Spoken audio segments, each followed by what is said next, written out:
So Lydia, tell us how your Neo works in day-to-day life. How does it function?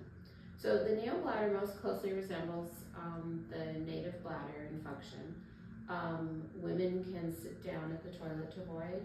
Men can sit or stand. The method to empty is a bit different than before. So whereas with your native bladder, you had a sensation that it was time to go to the bathroom, so you went to the bathroom and you just emptied. With the neobladder, some people have sensation, some don't. Some people have sensation that's similar to the native bladder. Some people have what we call cues, a feeling of fullness or some kind of little feeling that tells them that their bladder is full. And so then we go to the bathroom, and for me, I would sit down. And the way I was shown by my pelvic floor physical therapist to void was to take a few deep breaths with a slow exhale, and that allows my pelvic floor to relax. And then for me to void, sometimes just the action of the breathing I'll start to void. But to finish, whereas with the native bladder, you kind of know when you're empty, right? You sit down, you void, and you're empty, and off you go. With us, we don't know if we're fully empty.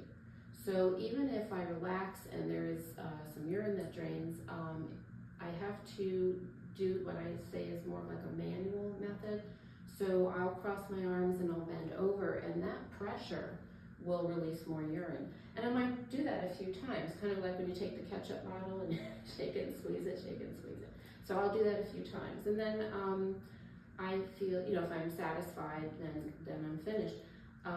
The way that we know for sure that we're finished is if we go for a checkup to our urologist. They have a little portable sonogram, and the nurse will ask you to go to the bathroom. When you come back, she'll just run that on top of your belly, and it'll show if there's any urine left.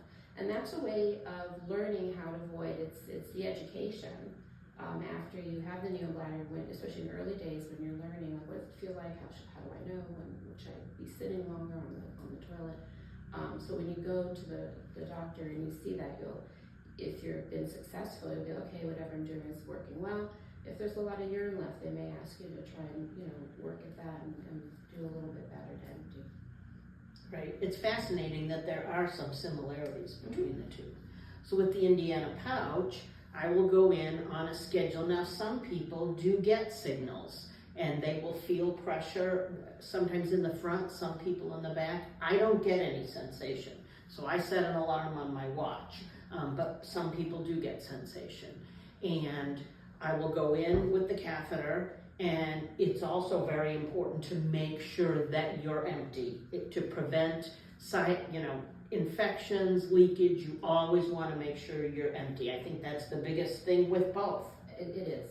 And so, but for us, we go in with the catheter, we go out, we go in, we go out. I remember when I was first learning, I was like, oh my God, this takes forever. But you get used to it, you learn, you kind of know. Some people lean forward or lean back. I happen to know my channel's over here. If I press here, some more urine will come out. Some people lean left to right. It's your new organ, and you have to learn it and understand what does it take to empty. But because it's built out of bowel, it has pockets. So you go in and out a few times until you know you're empty. We will have the same screening when we go in for our checkup to make sure we're emptying. And then you just pull the catheter out, wrap it up. You always want to have clean hands. That hasn't changed. It is not sterile. It's built from your bowel. So my doctor always says, it's not sterile. You don't need gloves. Some people like to wear gloves. That's fine. We can sit or we can stand, which is nice if you're in a public bathroom, and it's not a great one. If you don't want to sit down, you can stand up with a catheter. If I'm in an airplane bathroom, I stand up. It's easier.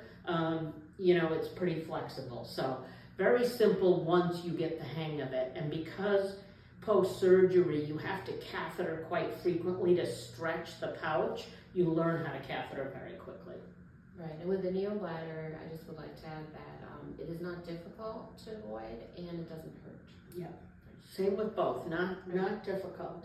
It really is a miracle, and you think before you go into this, there's so many treatments out there now. that will save your bladder, which is amazing. And I wish they were there 10 years ago and 40 years ago, because that is wonderful for people. But the thing I know that you and I agree on is that life without a bladder is not this horrible living hell I thought it would be.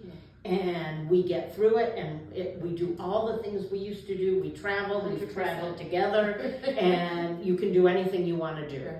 And our Neo bladder and our Indiana pouch go anywhere we want to go. Absolutely.